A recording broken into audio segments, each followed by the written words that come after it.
I left the room and set off down the hallway in hopes of finding the Count. I wandered through the hallways searching for even a glimpse of his cape, but the hallways were empty. Damn it, Count! How did you disappear so fast? Overcome by my frustration, I let myself slide down a wall into a sitting position and cradled my head in my hands. I'm not sure how long I sat there before I heard a voice call my name. Miss Archer, are you all right? I lifted my head to see Eric standing a little stretch away. You're not all right. He walked over and sat beside me. What's wrong? You look like you could use a shoulder to cry on, and I've been told that I'm a good listener. He was being so thoughtful I couldn't stop myself from bursting into tears. After a moment, I felt his hand come up to gently guide my head until I was quite literally crying into his shoulder. He remained quiet and waited patiently for me to pull myself together. I'm sorry. I cried all over your clothes. And I'm still covered in blood, too. I pulled away from him, feeling embarrassed. I should get going. Are you sure you don't want to talk about it? I did say that I wouldn't mind lending you an ear any time, Catbutt. I couldn't stop the tears from rolling down my face again, and quickly used my arm to cover my tear-stained face. I hurt him. I wanted to find him, and... Do you need me to find someone for you? No. I don't even know what to say, even if I did find him. After all, it's all my fault. I'm the one that walked away first. And my reasons for that haven't changed. I see. But if you were the one that walked away, then perhaps leaving him alone would be the best option? I mean, if you didn't care for... That's not it! I do care. I just can't... If you care about him, then...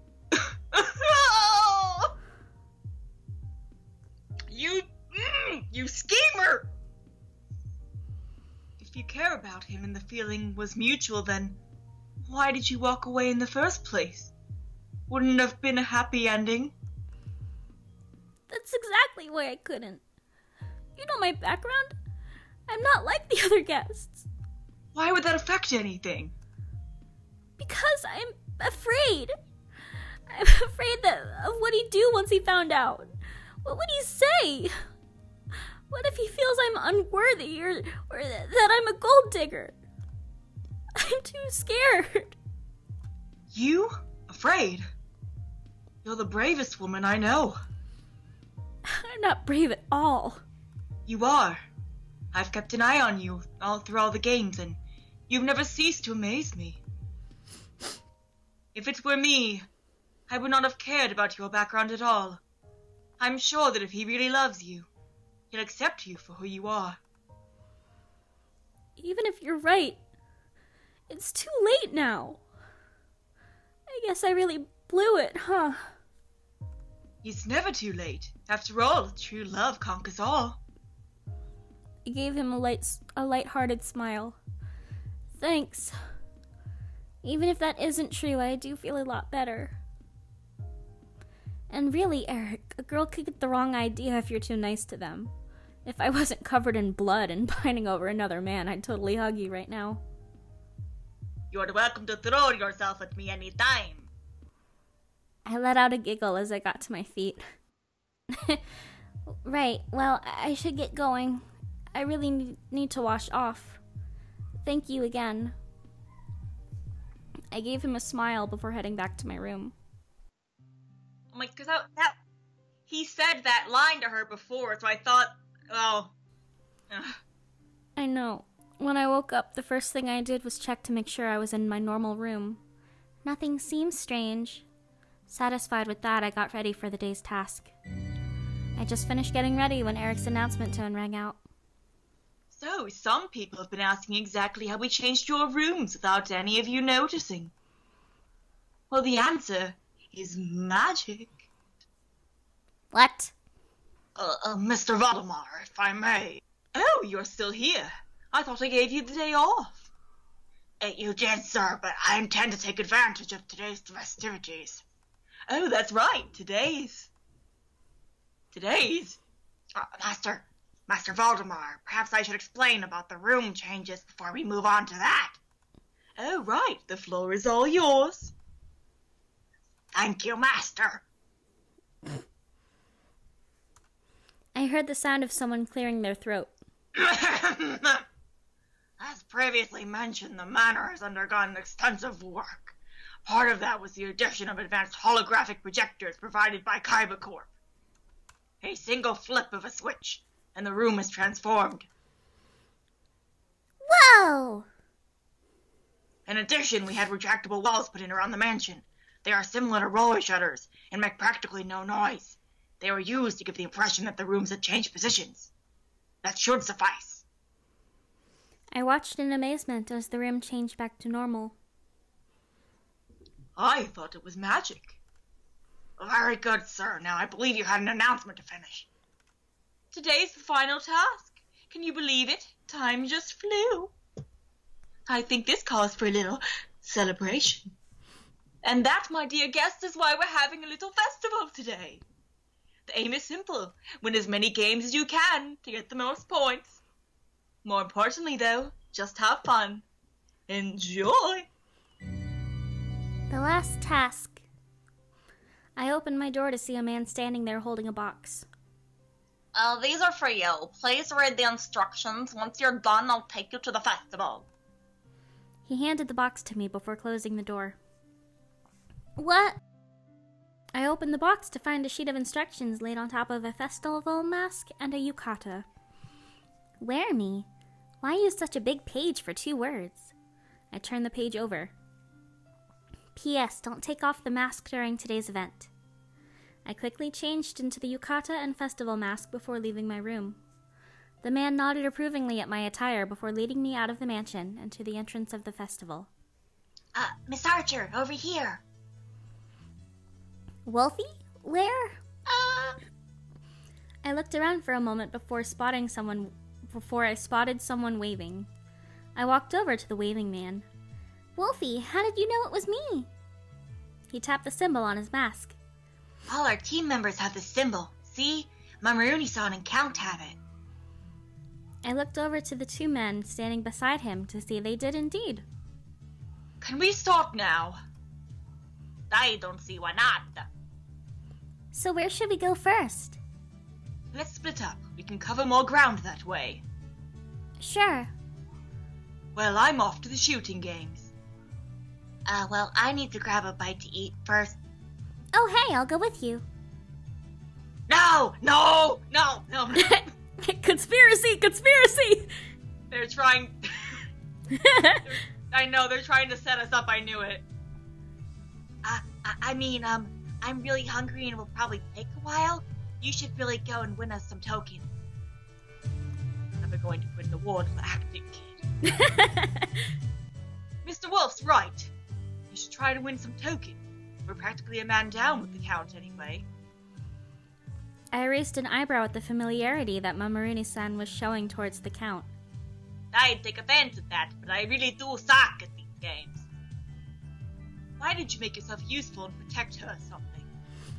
But I suppose you can never tell what kind of creeps might be around. What do you think, Sergeant? Would you mind me being your knight in shining armor for the day? I looked worriedly at him, trying to ascertain what he was really feeling. But he's wearing a mask! However, I couldn't divine any sort of clue from his masked face. If it's not too much trouble, then I guess I don't mind. Then it'll be my pleasure to accompany you today. So... Remember when, in Mamaruni-san's route, he said that Eric was his childhood friend? Yeah. He probably has figured it out by now.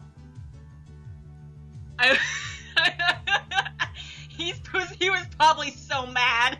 He was probably like, he was so mad.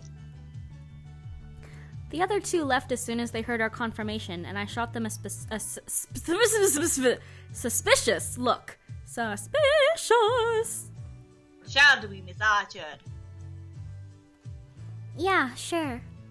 We walked up to the nearest booth. This looks like a simple enough game. Do you want to do this one or should I? You should do it. I wasn't joking when I said I sucked. Oh, come on, you can't be that bad. I'm worse. Look, how about we both try? If that's what you want, then I won't say no, but don't expect much from me. We both tried our hand at the game, and in the end, I was awarded a token. The Count, on the other hand, didn't even manage to score a consolation prize. I couldn't tell if he was disheartened or not, but I patted him on the back and gave him a big smile. That he couldn't see because of the mask. I was literally about to say that. It's okay. There's plenty of games here. There's bound to be something you can win at. We went from booth to booth with relatively similar results. I turned to him and bowed my head. I'm sorry. You must be having the worst time with me. What makes you think that? I'm actually enjoying myself thoroughly. I raised my head and looked up at him. Even though I keep making you play these games? Just because I'm not good at them doesn't mean I can't have fun playing them. It's like every Let's Player in the world. You mean it? Well, do you feel embarrassed by a man who can't even score a point at a single children's game? No. Then it's fine, isn't it? If we're both enjoying ourselves, that's all that matters. We moved to the next stand, which was a fish scooping booth. Shall we? I think we shall. The attendant handed each of us a poi and a bowl. The Count went first. He made a valiant effort, but in the end his poi broke before he could catch a single fish. I remember Joshua being able to scoop all of these within minutes when I was a kid. Joshua? He froze for a second before answering hesitantly. My head butler. I see. Well, I guess it's my turn now. I began scooping. I was... Fast but careful. Fast but careful. It wasn't long before I had 10 fish in my bowl. Very impressive. You have 10 fish. That's enough to exchange for this token as proof that you've won a game. What if I get more? Oh, and you can get one of these items as well. He pointed to a selection of plush animals. Then I'll try for more. I managed to scoop 5 more into the bowl before the poi broke. So, a token and which animal? I'll take the bat. Alright, here you go. He took the bowl from me as he handed me the bat in token. Here, Count, it's for you. I gave the bat to the Count. For me? Yep, what's a Count without his bats? Thank you. I don't know what to say. Do you like it? He held the bat with both hands, looking at it momentarily before bringing it to his chest. I love it. Just as we were deciding where to go next, my stomach let out a growl. Well, I guess you've just decided for us. I flushed, glad my mask was hiding my embarrassment. Do you have anything in particular that you want to eat? No, I'm fine with anything. Then let's get taiyaki. I love those. Sure. We headed over to a food booth to get the taiyaki. The Count lifted his mask slightly up to take his first bite. These are delicious. I knew getting the best first is always the way to go. What? I ordered the best kind of taiyaki for the event. I'm not Eric. I raised an eyebrow at the weird break in his sentence, but shrugged it off as part of my imagination. I lifted my mask and bit into my own taiyaki before wholeheartedly agreeing with his statement. I would have written it off as just him being weird instead of my imagination. When we were done, we visited a few other food booths to sample the delicacies before returning to the games. Night was already starting to fall when we stumbled upon the High Striker game. Do you want to try this?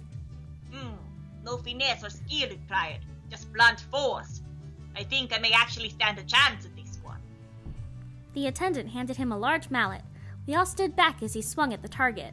I watched the puck rise quickly up to the tower to strike the bell with a loud ring! Ding, ding, ding! Ah! Congratulations, you won! You did it! I actually won.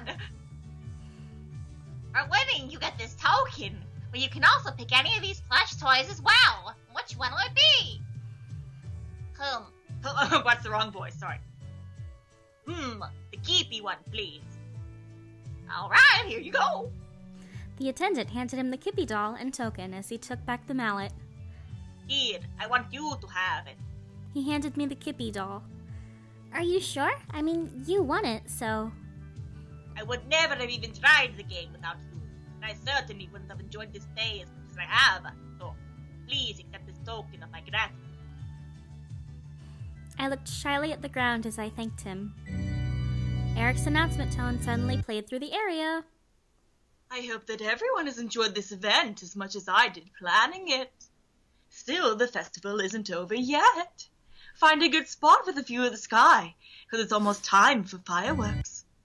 We should find the others and watch it together. Somehow, I doubt we'll be able to find them in this crowd. They'll probably avoid us, too. Yes. Alright, so where should we go? Finding a place out here will be hard. Come on, I have an idea. He started to walk through the crowd, and I tried to follow as close as I could, but the sudden rush of the crowd trying to find a place to watch the fireworks made it hard to keep up. After a while of being jostled, I grabbed onto his hand so we wouldn't get separated. He turned his head briefly at the contact, but didn't shake me off. Instead, he drew me closer to his side. All too soon, we were out of the crowd and at the side of the mansion. He tried one of the side doors and let out a triumphant noise at finding it unlocked. Why are we heading outside? Aren't we watching the fireworks? We are. He led me through corridors and up some flights of stairs. We emerged out onto a balcony just in time to see the fireworks start. Oh, wow! The view from here is amazing! How did you ever find this place? I've been here many times before. Makes sense, I guess. A cold breeze had me wrapping my arms around myself in an attempt to retain body heat. The Count must have noticed it too, as he pulled me to his side again before commenting. For the warmth. I decided not to say a word this time, as I laid my head onto his shoulder and felt his arm circle around me. Just one more memory wouldn't be too bad.